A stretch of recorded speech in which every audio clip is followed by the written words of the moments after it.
Só uma coisa, pastor. Sim, Posso fazer um elogio aí? pode. Samuel, ele tá aí? O Samuel? O Samuelzinho tá aqui, Aqui. ó. Ah, Samuel tá aí. Quero Sim. parabenizar o Samuel. Ele mandou as lições por WhatsApp para mim, eu corrigi, tá de parabéns. Que ele continue assim, Obrigada. estudando sempre, tá, Samuel? Sempre lendo a Bíblia. E quando precisar, nós estamos aqui para ajudar, tá bom? Mas você tá de Tá bom. parabéns. Foi tudo certinho, tá bom? Obrigada. Muito bem, muito bem. Então, Nada. para o Júlio que não sabe, o Júlio não sabe, o Silvio Martinez também não sabe, pastor Silvio, nós acompanhamos essa revista aqui, né? Essa revista, ela tem os temas principais da nossa fé, né? E nós estamos fazendo uma repassada e no final de cada lição tem um exercício de revisão, né? E aí, então, quem tem dúvidas, alguma coisa, manda para o Eduardo ou manda para o Dr. Josué, e eles devem corrigir e mandar a resposta, né, dar o retorno como foi dado agora, tá bom? Então vamos entrar a respeito da ceia do Senhor. Então hoje nós vamos falar sobre a ceia do Senhor, tá? Nós vamos pensar um pouco a respeito da origem da ceia do Senhor, que é anterior à noite em que Jesus instituiu a ceia. Na verdade, a sua origem da noite que Jesus instituiu a ceia, nós vamos ter pelo menos uns 1.400 anos antes, tá? Quando se deu a primeira Páscoa. A ceia do Senhor está ligada à Páscoa, tá? Então, para isso, nós precisamos retornar lá em Êxodo capítulo 12. Então, vocês, por favor, me acompanhem, né, nessa nossa trajetória bíblica. Em Êxodo capítulo 12, nós vamos encontrar a raiz da ceia do Senhor, tá? Então, qual era o panorama? Qual era o fundo histórico? O que é que estava acontecendo naquele momento de Êxodo capítulo 12? Vocês vão se lembrar que o povo de Israel estava já há 4 séculos sofrendo como escravos no Egito. E Deus, então, com mão forte, conforme o texto, né, as 10 pragas, né, enfim, ele liberta Israel da escravidão do Egito, e na noite da sua saída, a noite que eles vão sair mesmo do Egito, a instituição da Páscoa. Um banquete, uma festa, vamos assim dizer, que faria com que eles se lembrassem sempre daquela noite de libertação. Pastor, Então, sim, pode falar, Samuel. Êxodo capítulo 12. Êxodo capítulo 12. Só fica no Êxodo capítulo 12, tá? Ainda não li, tá bom? Só fica aí, tá bom? Muito bem. Então, o que acontece? Era uma noite, era a última noite dos israelitas no Egito. Essa última noite seria, vamos assim, marcada por esse banquete, que nós vamos ler que tipo de banquete que era, né? E eles deveriam se lembrar desse banquete, dessa festa, para o resto da vida deles, tá? Por quê? Porque eles deveriam se lembrar, deixa aqui, ok. Eles deveriam se lembrar da libertação poderosa que Deus concedeu a eles, né, na noite do, não sei por que está dando eco aqui, deixa eu ver aqui, não deveria. Espera um pouquinho só, gente, espera um pouquinho só, deixa eu ver por que está dando eco. Bom, então a libertação poderosa que Deus concedeu a eles naquela noite, então eles deveriam se lembrar sempre disso, e se lembraria sempre disso comemorando a Páscoa. O nome Páscoa, tá? Ele pode ser traduzido como passar por cima, tá? Passar por cima, passar por cima, pode ser traduzido assim. Por que passar por cima? Porque naquela última noite, Deus fez com que a última praga acontecesse. A última, a 10ª praga, era a morte dos filhos mais velhos dos egípcios, dos primogênitos, tá? Então, o que é que Deus orientou o povo de Israel a fazer?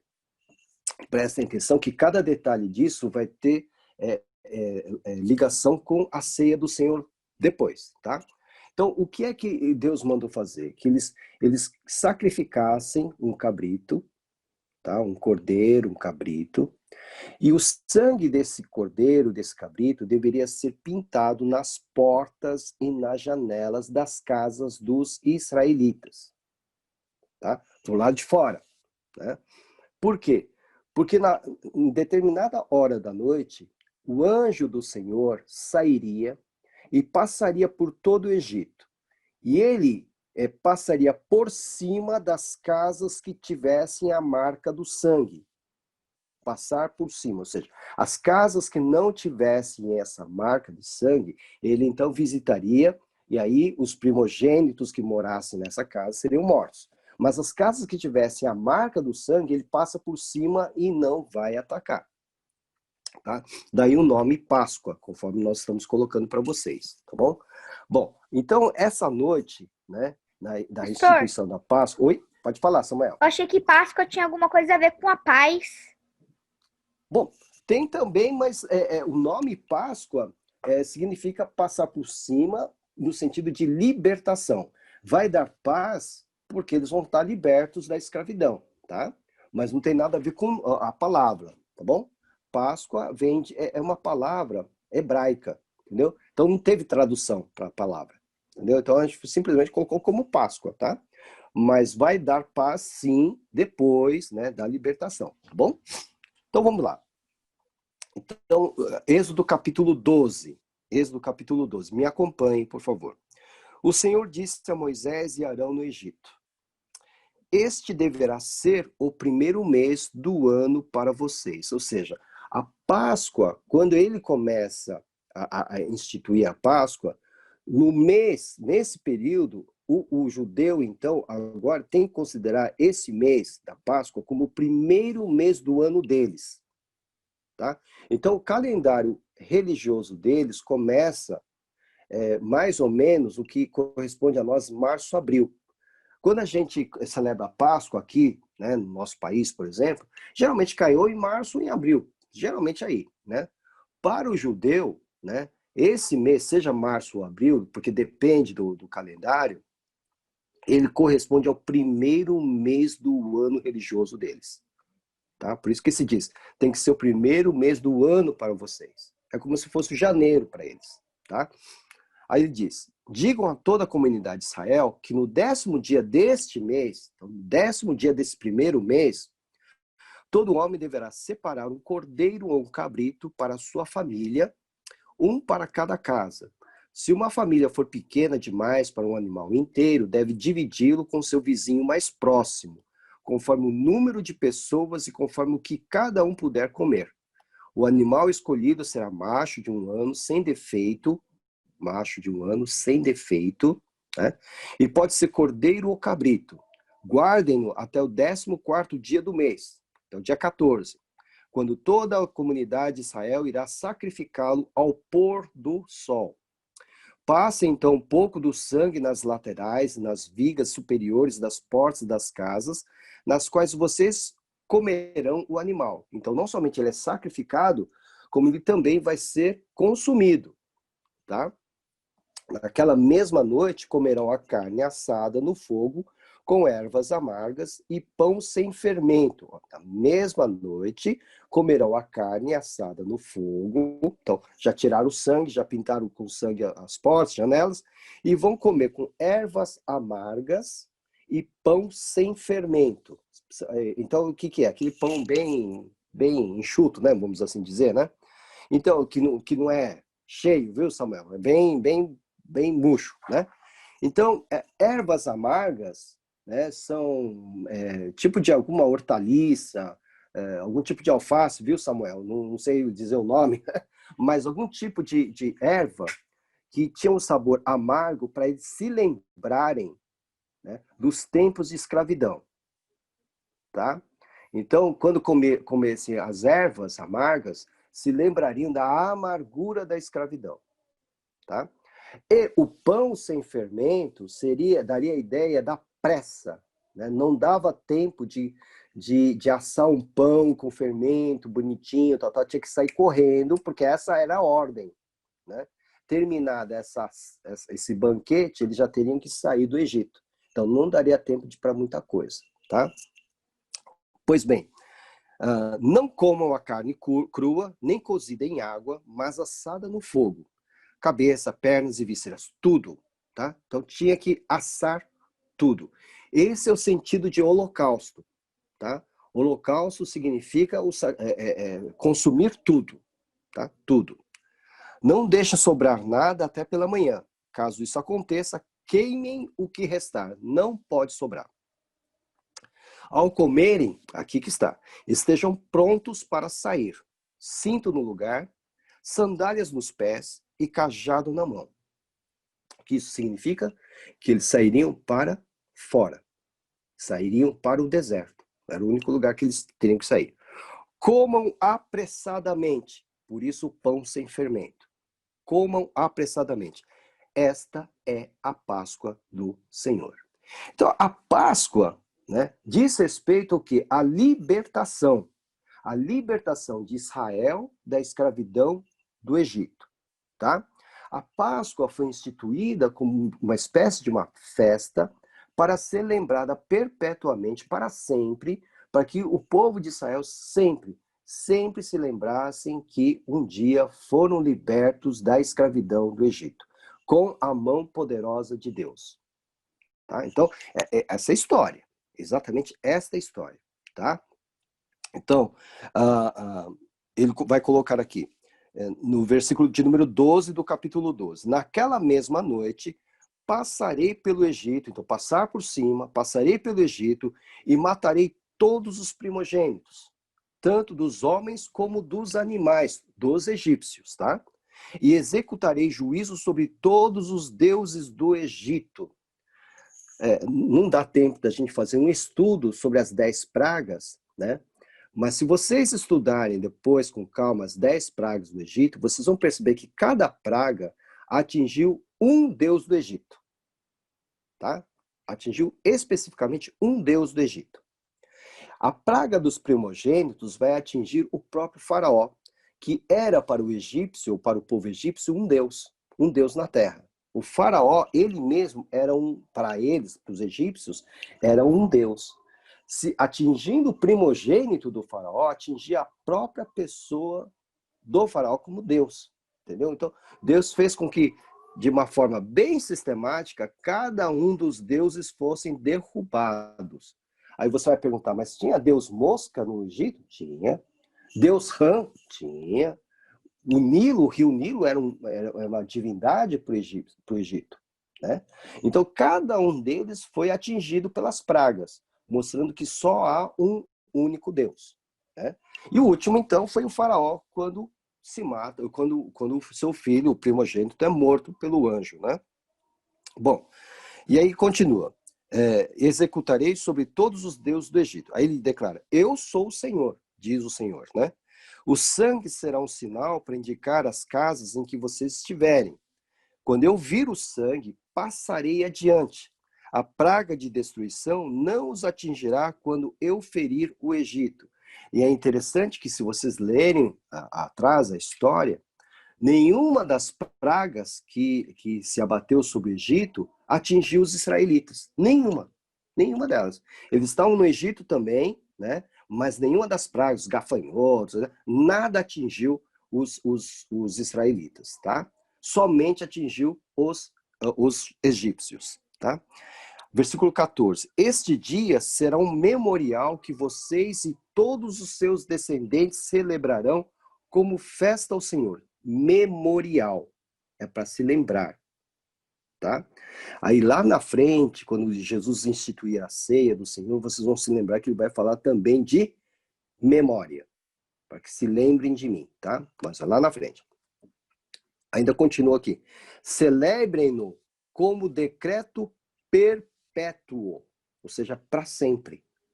Então, uma lei, a vontade de Deus é que se lembrasse disso, o povo de Israel tinha que lembrar disso para sempre, tá? Então essas são as condições. Envolveu o quê? O sacrifício de um cordeiro, o sangue do cordeiro, tá? O pessoal dentro de casa, libertação do Egito, tá? Então, lembre-se disso, libertação da escravidão, tá? Agora a gente vai dar um pulo de pelo menos 1.400 anos. Tá? Então, do que aconteceu nesta noite, a gente vai dar um pulo de 1.400 anos. E a gente vai para Mateus, então, vamos lá para o Evangelho de Mateus. Para nós é fácil, né? Porque é só pular a página, mas na verdade estamos pulando 1.400 anos, pelo menos. Mateus capítulo 26. Tá? Então, em Mateus capítulo 26, versículo 17 e seguintes. Então, 1.400 anos depois, no primeiro dia, então, Mateus 26, 17. No primeiro dia da festa dos pães sem fermento, lembra do pão sem fermento? Então, tá aqui. Os discípulos dirigiram-se a Jesus e lhe perguntaram: onde queres que preparemos a refeição da Páscoa? Então, é dia de festa de Páscoa. Aquilo que tinha acontecido 1.400 anos atrás. Ele respondeu dizendo que entrassem na cidade, procurassem um certo homem e lhe dissessem: o mestre diz, o meu tempo está próximo. Que tempo é esse? A cruz. Né? A cruz. O meu tempo está próximo. Vou celebrar a Páscoa com meus discípulos em sua casa, na casa desse homem. Né? Alguns dizem que teria sido Marcos, aquele que escreveu o segundo evangelho. Tá? A gente não sabe. Os discípulos fizeram como Jesus os havia instruído e prepararam a Páscoa. O que é preparar a Páscoa? A mesa, com os pães sem fermento, com as ervas amargas, né? Com o cordeiro, com o vinho, com o pão. Né? É isso que eles fizeram. Ao anoitecer, Jesus estava reclinado à mesa com os 12. Enquanto estavam comendo, ele disse: digo-lhes que certamente um de vocês me trairá. Eles ficaram muito tristes e começaram a dizer-lhe um após o outro: com certeza não sou eu, Senhor. Afirmou Jesus: aquele que comeu comigo do mesmo prato há de me trair. O Filho do Homem vai, como está escrito a seu respeito, mas ai daquele que trai o Filho do Homem, melhor lhe seria não haver nascido. Então Judas, que haveria de traí-lo, disse: com certeza não sou eu, mestre. Além disso, é mentiroso, né? Não sou eu. Aí Jesus afirmou: sim, é você. Sim, é você. Enquanto comiam, Jesus tomou o pão, deu graças, partiu e o deu aos seus discípulos, dizendo: tomem e comam, isto é meu corpo. Em seguida tomou o cálice, deu graças e ofereceu aos discípulos, dizendo: bebam dele todos vocês, isto é meu sangue de aliança, da aliança, que é derramado em favor de muitos para perdão de pecados. Eu lhes digo que de agora em diante não beberei deste fruto da videira até aquele dia em que beberei o vinho novo com vocês no reino de meu Pai. Depois de terem cantado um hino, saíram para o Monte das Oliveiras. Pois bem, então, é numa noite de Páscoa, uma celebração de Páscoa, que Jesus institui a ceia do Senhor. Então, a ceia do Senhor tem ligação com a Páscoa. Bom, agora vamos ver quais são as outras ligações. Né? Primeiro... Pastor, Oi, eu Samuel, me pode perdi falar. aqui. Sim. Mateus, capítulo... 26,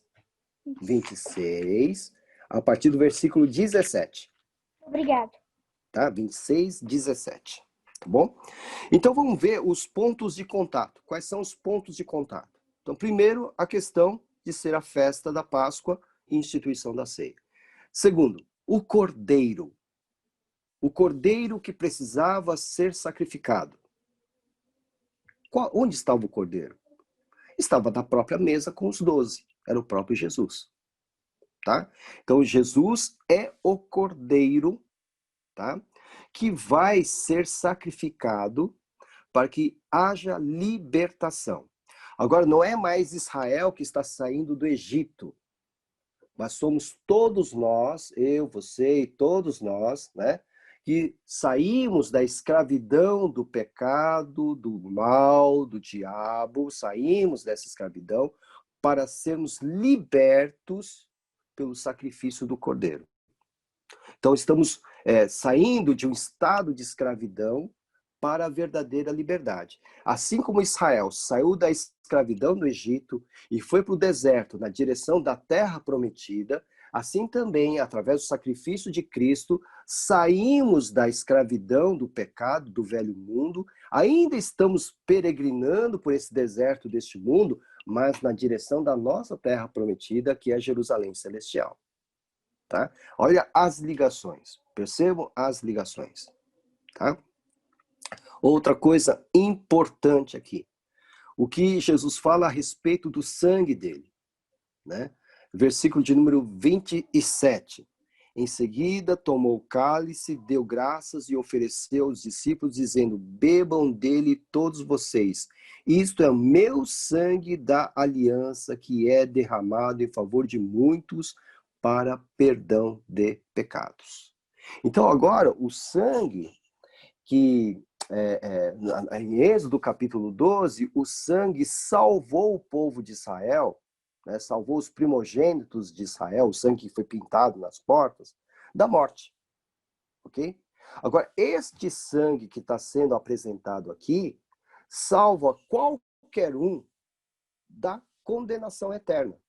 Porque este sangue aqui, ao nós bebermos, né, ele diz, bebam dele todos vocês, ao bebermos estamos nos apropriando dessa salvação. Então o sangue agora marca os nossos corações, marca as vigas, as janelas, as portas dos nossos corações. Tá? Então, a morte agora, o diabo, o inimigo, quando nos vê, ele não pode se aproximar de nós, não pode se apropriar de nós, por causa da marca do sangue do Cordeiro em nossos corações. Tá? Então, veja, tem até uma história muito interessante que pode ilustrar, né? Dizem que Napoleão Bonaparte, aquele grande general, imperador francês do século XIX, né? Ele abriu o mapa mundi da época, né? E ele falou assim, eu conseguiria conquistar o mundo inteiro. Ele pega um lápis vermelho, né? E faz um risco, um círculo vermelho em torno de uma pequena ilha. Ele faz um círculo ali e diz assim, se não fosse essa ilha, eu conquistaria o mundo inteiro. Né? Então ele traz com vermelho. Essa pequena ilha era a Inglaterra. Né? Então ele não conseguia conquistar o mundo por causa da Inglaterra. Né? E ele risca com um negócio vermelho, com um lápis vermelho. Assim também, né? O diabo também abre o mapa mundi espiritual e ele também diz, né, que ele não consegue conquistar toda a humanidade por causa de um traço vermelho, né, que está circundando os corações dos crentes. Esse traço vermelho é o sangue de Jesus. Percebe? Então, assim, quando a gente lê esse texto, há uma afirmação de que este sangue ainda marca a libertação e a salvação do povo de Deus. Por isso, bebam, tomem e bebam, porque este é o cálice, esse é o meu sangue da aliança, que é derramado em favor de muitos. Quando ele diz derramado, já aqui indica qual era a natureza desse derramado. É um sacrifício. Então, o cordeiro que foi sacrificado lá em Êxodo, capítulo 12, é agora o cordeiro, ele mesmo, Jesus, que vai ser sacrificado por nós, né? Aqui na instituição da ceia do Senhor. Percebem? Então, aqui começa a história da ceia do Senhor. Né? E isso vai ser ensinado a toda a igreja. Tá?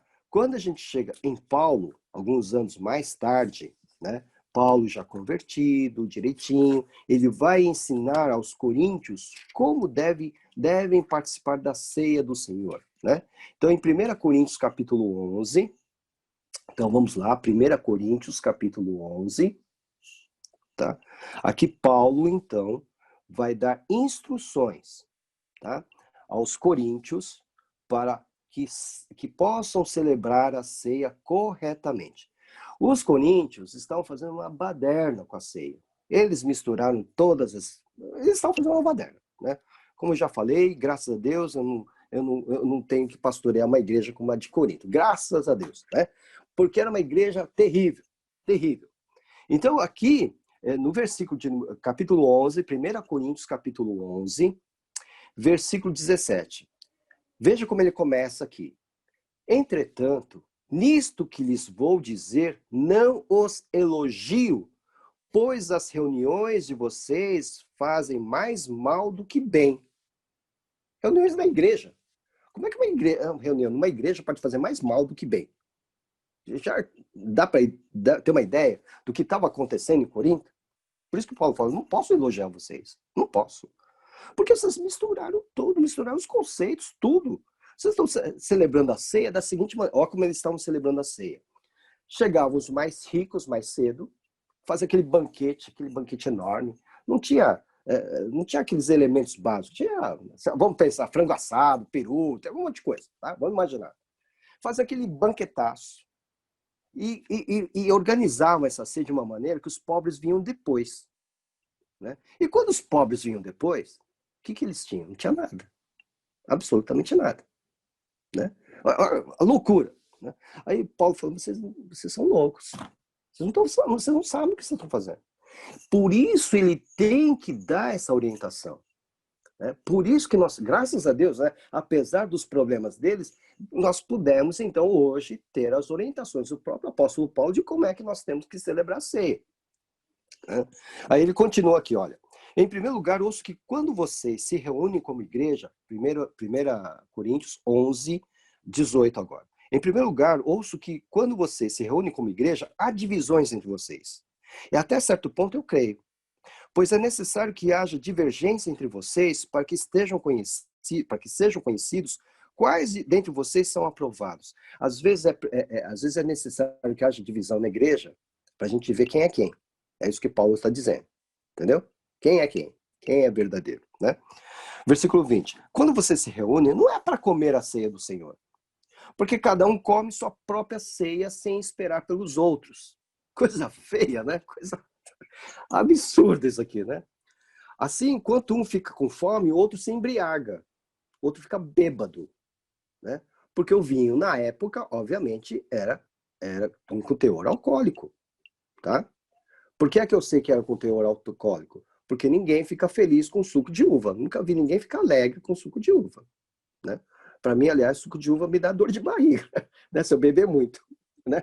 Agora, eu não vi ninguém ficar super alegrão porque tomou 1 litro de suco de uva, tá? Versículo 22.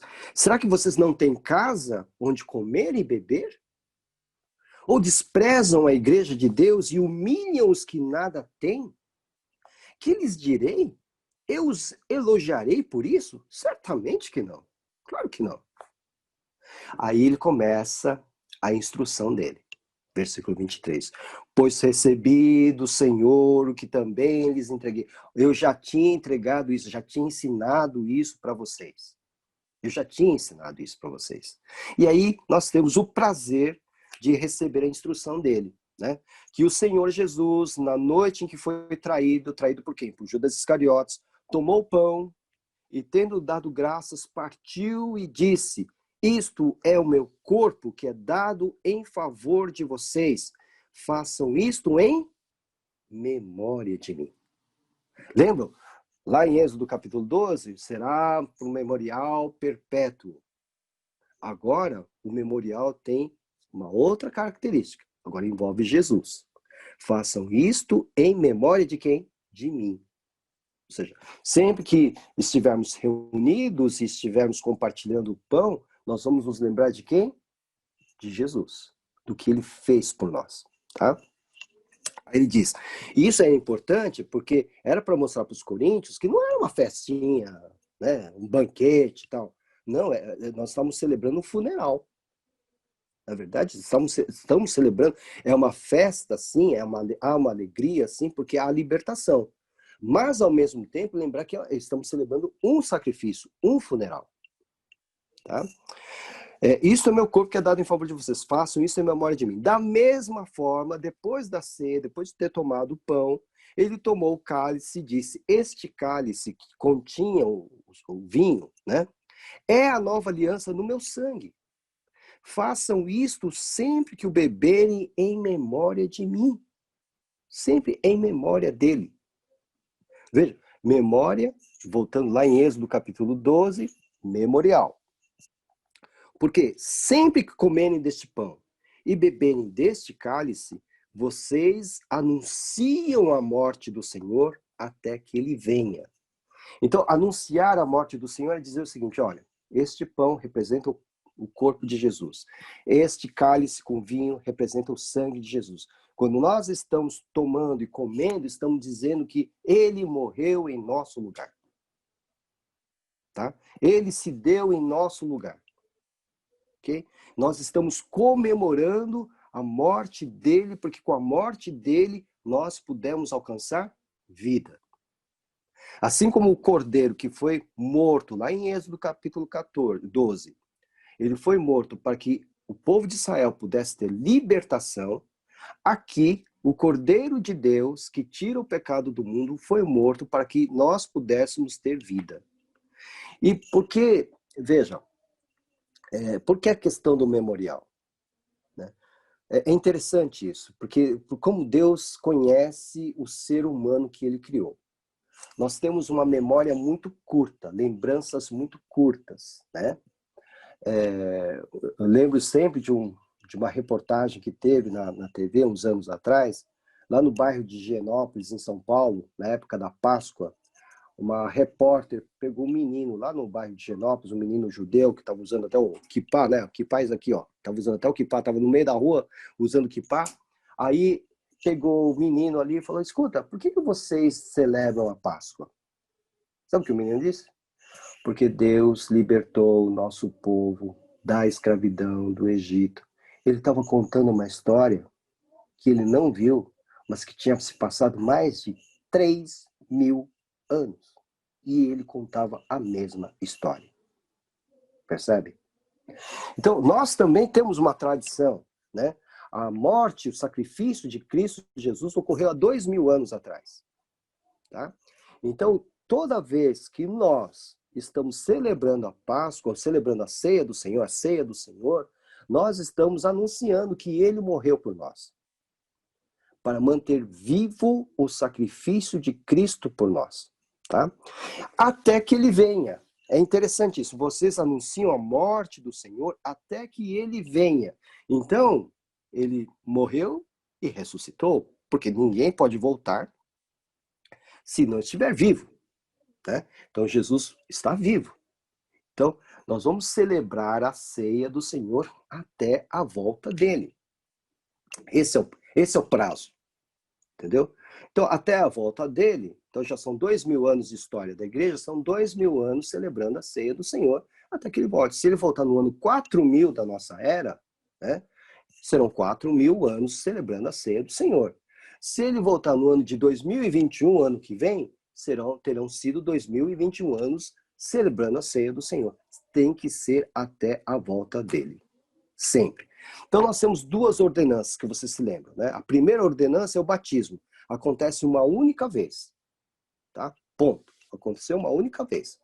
A segunda ordenança é a ceia do Senhor, que estamos apresentando aqui. É para sempre, pelo menos até a volta de Jesus. Nós não podemos deixar de participar da ceia do Senhor, uma vez que nós obedecemos à primeira ordenança. Então, é até que ele venha. Aí ele coloca o seguinte, portanto, tendo em vista essa importância, versículo 27, quando ele diz, portanto, tendo em vista essa importância, todo aquele que comer o pão ou beber o cálice do Senhor indignamente, será culpado de pecar contra o corpo e o sangue do Senhor. Veja que ele começou dizendo, criticando a postura, né, o comportamento dos coríntios ali. Beberrão, ninguém estava esperando ninguém, né? Não estavam dando bola para os pobres, etc. Então ele coloca assim, aquele que comer o pão, beber do cálice do Senhor indignamente, será culpado de pecar contra o corpo e o sangue do Senhor. Em outras palavras, o que ele está dizendo? Que aqueles que beberem ou comerem indignamente, vamos lembrar lá da cruz do Calvário?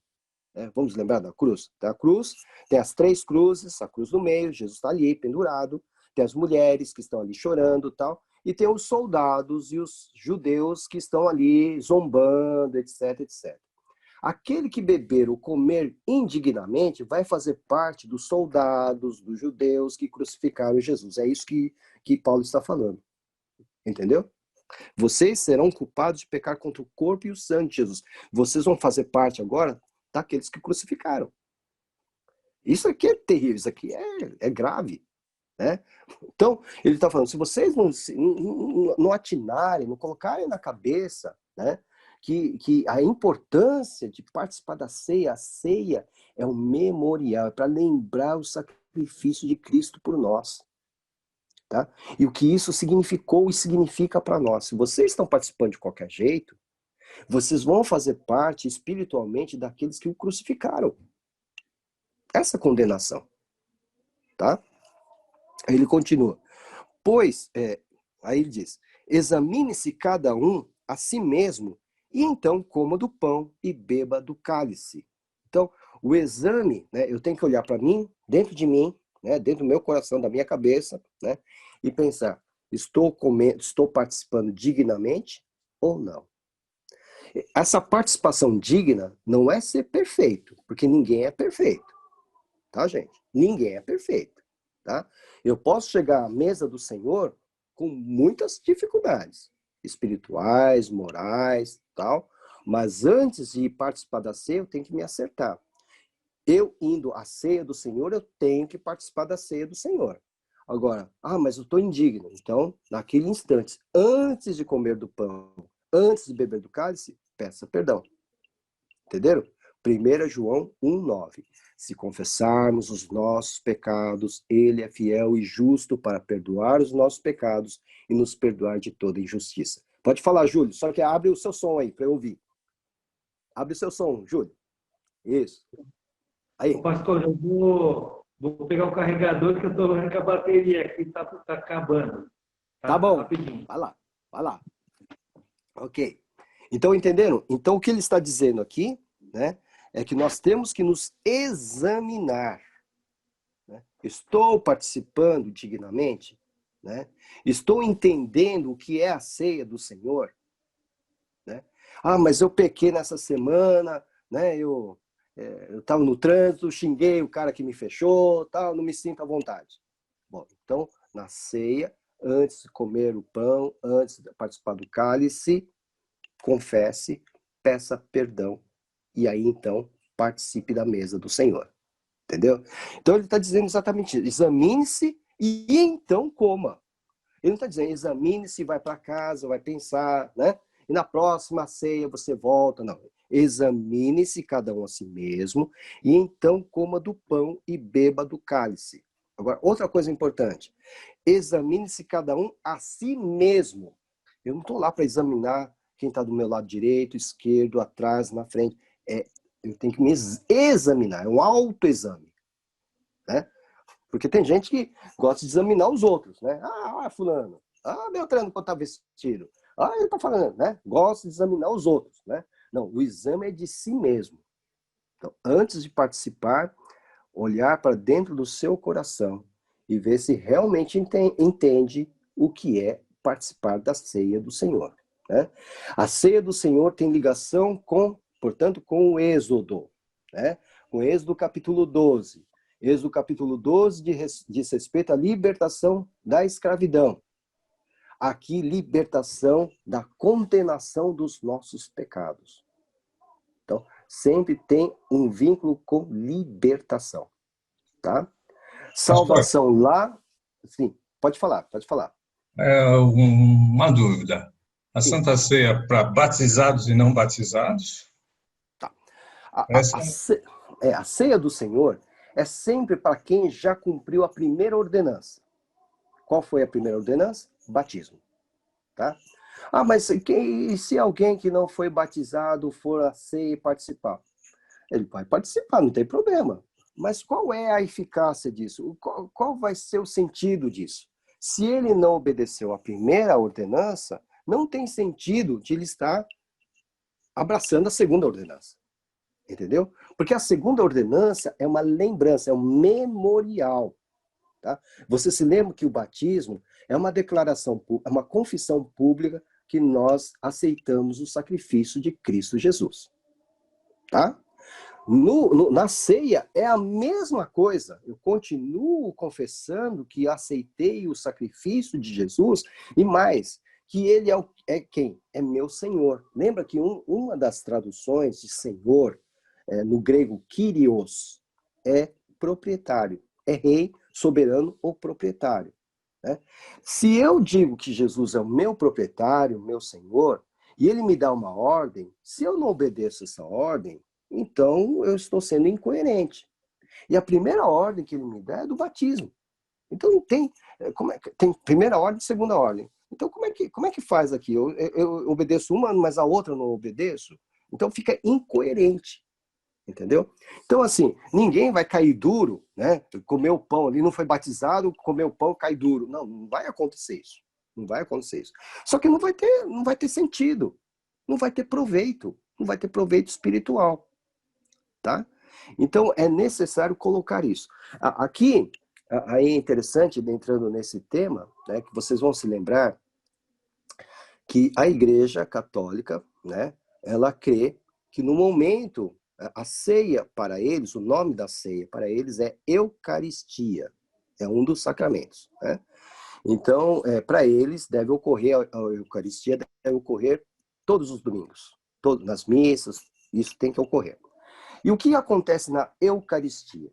No momento do pão, que para eles é a hóstia, né? A hóstia é um tipo de um biscoitinho, viu, Samuel? Tá? É um biscoitinho ali, mas não é para você morder lá, não, viu? Vou te explicar, tá? É um biscoitinho ali, tá?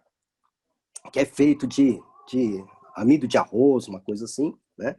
É um biscoitinho e eles têm um vinho mesmo, estão um vinho mesmo, tá? Ali é vinho. Então, o que acontece? No momento em que o padre pega a hóstia e a taça de vinho, eles creem que naquele instante a hóstia se transforma literalmente no corpo de Cristo. Se transforma no corpo de Cristo, na carne de Cristo. E que o vinho se transforma no sangue de Cristo. Tá?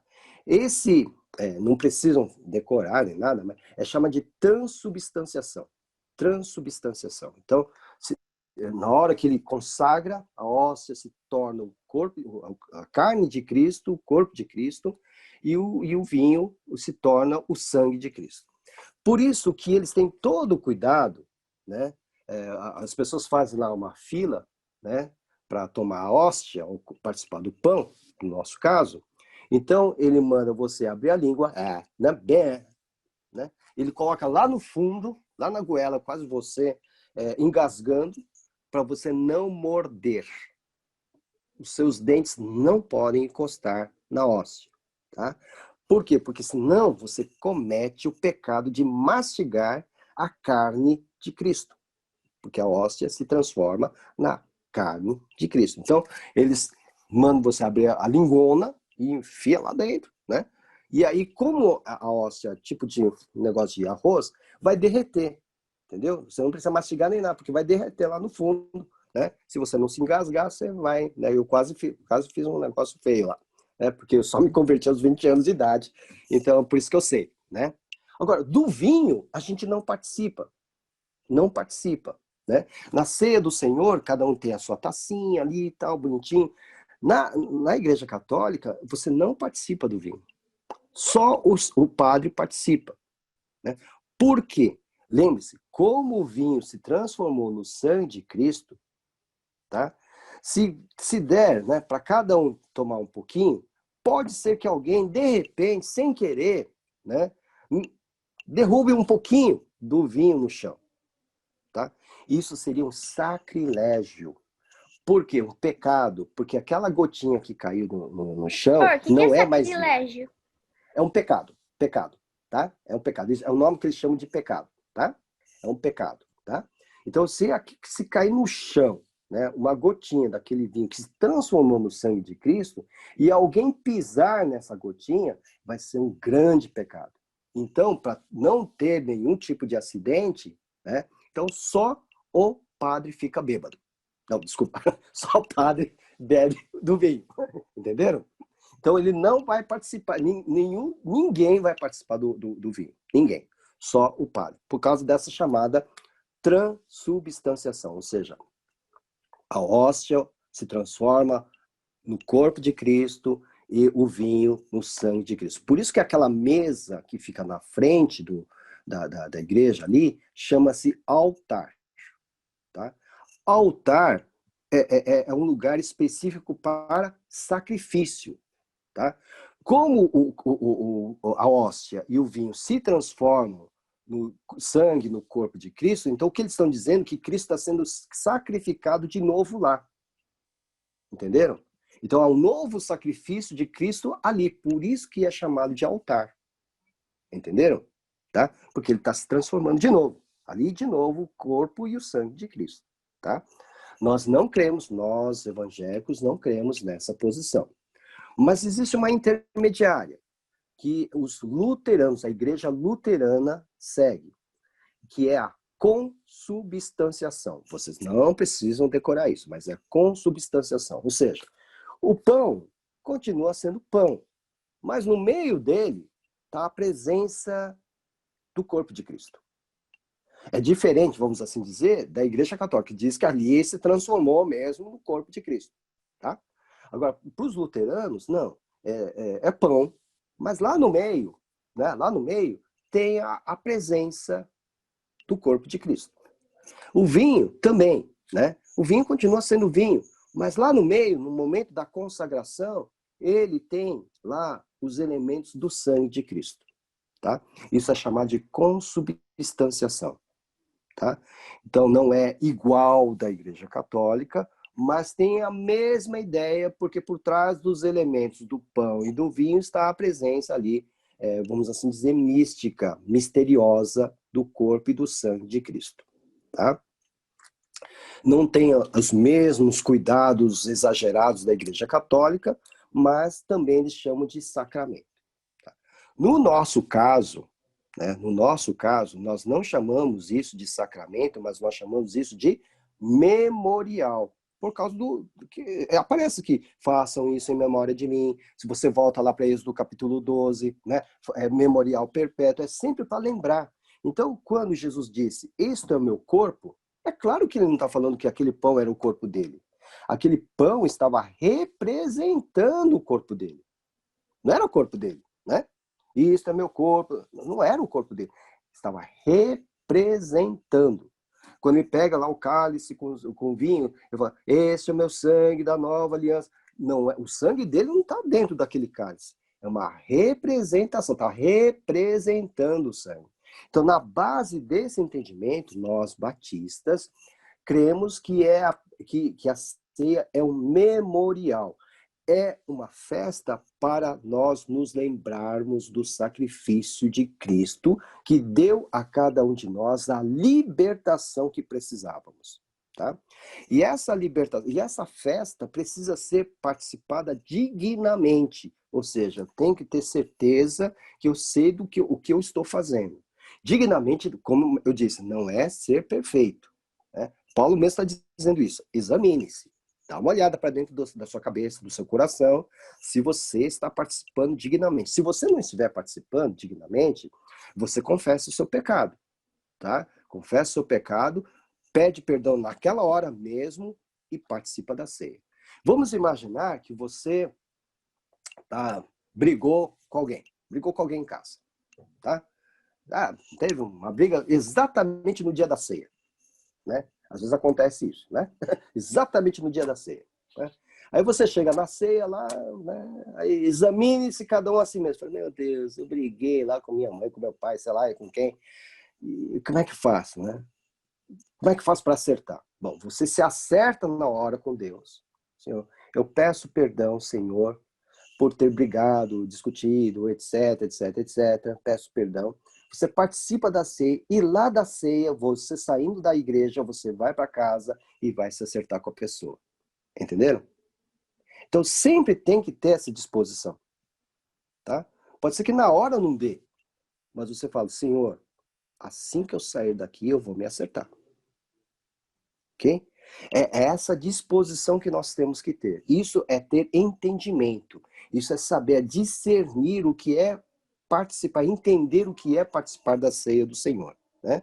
Ele coloca assim, versículo 29, pois quem come e bebe sem discernir o corpo do Senhor, sem entender a importância de tudo isso, come e bebe para a sua própria condenação. Ninguém precisa condenar, ele mesmo está se condenando, né? Por isso, entre vocês, há muitos fracos e doentes, e vários já dormiram. Em que sentido? Doença espiritual, morte espiritual, zumbis. Já viu zumbi, Samuel? Já imaginou um zumbi dentro da igreja? Que horror, né? Walking Dead dentro da igreja, né? Tem gente que é assim, tá na igreja e é um Walking Dead, né? Tá participando da ceia, mas é um Walking Dead, né? Porque não tá entendendo nada, né? Por isso ele vai, entre vocês há muito fracos e doentes, e vários já dormiram. Mas se nós tivéssemos o cuidado de examinar, versículo 31, de examinar a nós mesmos, não receberíamos juízo. Quando, porém, somos julgados pelo Senhor, estamos sendo disciplinados para que não sejamos condenados com ou junto com o mundo. Tá? Então, nós temos que ter um cuidado. O que os coríntios estavam fazendo? Estavam vivendo conforme o modo do mundo. Só os ricos participando da ceia, do banquete, deixando de lado os pobres, estavam ficando, né, embriagados, bêbados com a ceia, né? E deixando de lado o sentido mesmo da ceia do Senhor. Tá? Então, a ceia do Senhor, ela tem a sua origem no Êxodo, na libertação do Egito, tá? É celebrada 1.400 anos depois por Cristo Jesus e os seus discípulos, mas aí Jesus muda, porque a libertação agora é outra, né? A gente agora é liberto do mundo do pecado, do Egito do pecado, do faraó que é o diabo, a gente é liberto deles para uma vida nova. E agora o cordeiro não é mais aquele animalzinho de 1.400 anos antes de Cristo, mas o cordeiro é o próprio Cristo Jesus, cujo sangue agora marca as portas e as janelas dos nossos corações. Tá? E é por isso que tenho que sempre celebrar a ceia do Senhor em memória, ou sempre se lembrando do que Cristo fez por nós. Então, outra coisa importante para fechar esse assunto, né? Para os católicos e para os luteranos também, eles acreditam que quando você vai participar da Eucaristia, né, você se transforma num super cristão. Então, vai lá, participa da hóstia, né? Toma lá, os luteranos conseguem tomar o vinho, né? Toma lá o vinho. Então sai de lá, né? Com superpoder. Porque é um sacramento, é algo que dá poder. Nós, que cremos que é um memorial, nós cremos que isso não vai nos dar um poder maior. É um cumprimento, é uma obediência ao mandamento de Jesus para nós nos lembrarmos do seu sacrifício. Tá? Então vocês podem perceber que algumas pessoas que vieram da Igreja Católica, como eu também, né, geralmente participam, vai mais gente na ceia do Senhor no mês, no domingo que tem ceia, do que no restante do mês. Aparece só no domingo da ceia, né? Depois desaparece o mês inteiro. Aí no mês seguinte aparece no domingo da ceia. É essa cultura católica de imaginar que a ceia vai conferir poder, vai dar poder, não dá poder. A ceia é apenas uma ordenança que nós temos que obedecer. Entenderam? Tá? E temos que estar sempre presentes para mostrar, né, publicamente que nós estamos obedecendo a essa ordenança. Vocês viram que nesses tempos de pandemia, né, nós fizemos a ceia virtual. Por quê? Para que nós não deixemos de observar a ceia. Aí alguém podia dizer, mas não é na igreja que a gente tem que fazer? Vocês se lembram que no Êxodo, né, na celebração da Páscoa, a Páscoa foi celebrada em cada casa. Em cada casa. Não tinha templo. É em cada casa. E a igreja do Senhor, logo que ela começou a sua vida, ela se reunia em casas. Não tinha templos. O templo só vai surgir no século IV. Quase 300 anos depois da morte de Jesus, da morte, ressurreição e ascensão de Jesus. Entenderam? Então, era tudo feito em casas. Então, por que nós fizemos a ceia virtual? Primeiro, porque para dar continuidade, né, à memória do sacrifício de Cristo, obedecer essa ordenança, e entendemos que a ceia pode sim ser celebrada em casa, sendo que cada um de nós somos sacerdotes, né, da Igreja de Cristo, tá? Então é por causa disso. Então, basicamente é isso que eu tinha que falar sobre a ceia do Senhor, né? Mais detalhes vocês podem pegar na própria lição, tá nas páginas 26 e 27, né?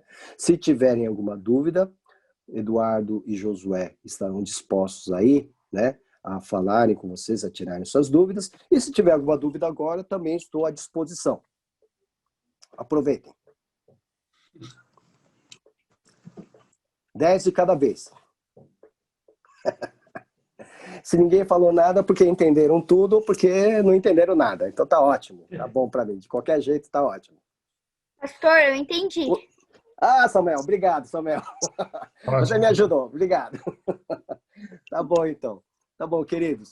Então, terminamos aqui. Próxima aula, nós estaremos tratando sobre o sustento financeiro no reino de Deus. Aí vai ser pesado. Se alguém quer falar alguma coisa? Aí vai... Oi, pode falar. Então, pastor, é assim, eu compreendi bastante essa lição, né? A ordenança que o Senhor deu, o significado da Santa Ceia, da comemoração, da libertação. E a necessidade de nós sempre estarmos. Aí você até comentou um caso aí, né? Por exemplo, da pessoa ficar magoada. Assim, uma das coisas que às vezes me aconteceu, mas eu fiz depois, assim, mesmo não estando errado, né?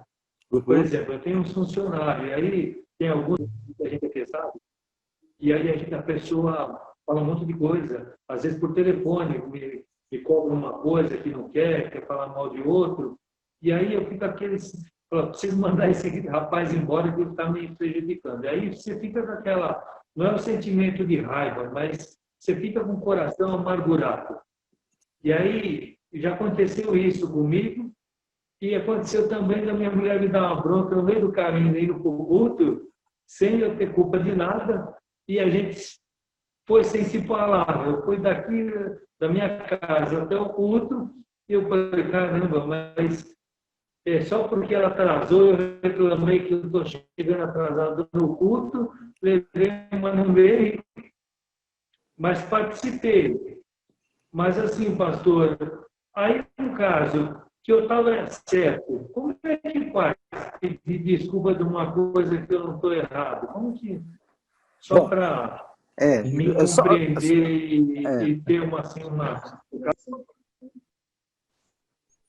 Tá certo, Júlio. Tá certo, Júlio. Vou tentar ser bem assim, objetivo, né? Primeiro, já houve casos em que eu tinha que ir à igreja pregar sobre amor, né? E tinha quebrado o pau em casa com a Raquel, né? Aí chegamos na igreja, né? Tá os dois ali meio emborrados, eu vou ter que falar de amor, né? E o que eu vou fazer? Então eu chegava para ela, pedia perdão para ela antes de pregar, né? Tinha que pedir perdão, tinha que me acertar, porque senão eu seria um hipócrita. Assumir, porque temos que amar e perdoar. E tem alguém lá olhando para minha cara, dizendo, seu safado, nós acabamos de brigar aqui e tal, né? Então, tem que se acertar, né? Então, antes de pregar, então eu ia até ela, me perdoa, tal, não, a gente se acerta, e aí eu vou lá e prego. Então, essa é uma coisa. Outra coisa interessante é que se nós olharmos para o nosso Deus foi ofendido por nós, né? Pelo nosso pecado. Mas foi ele que veio ao nosso encontro. Foi ele que se ofereceu por nós.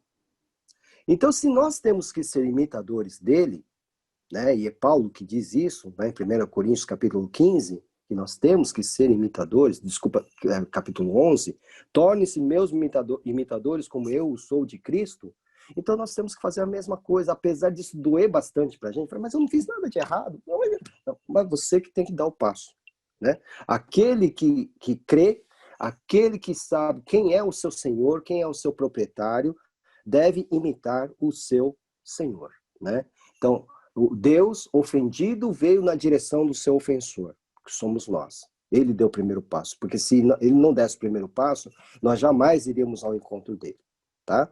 Então, é isso que nós temos que fazer. Apesar de nós estarmos com a verdade, com a justiça, tal, se a pessoa está magoada com a gente, etc, tal, a gente vai dar o passo. Agora, necessariamente, eu não preciso esperar a resposta da pessoa, porque a sua parte você fez, né?